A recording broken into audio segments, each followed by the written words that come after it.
Kenya wenzangu, mimi naitwa Brian Kennedy na nimeandika barua kwenda kwa Donald Trump, barua ingine nimeandika kwenda kwa the CIA na barua ingine nimeandika kwenda kwa FBI.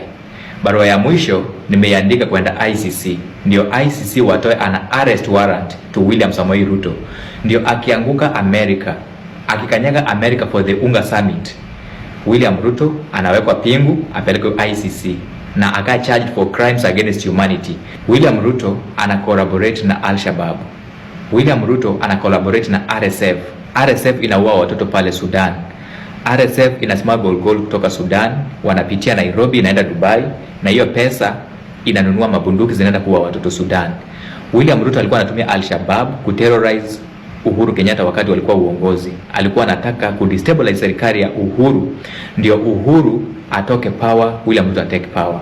That's why mliona kulikuwa na attack huko Garissa University, huko Westgate, Dusit 2. Ile ni mipango ya William Samoei Ruto.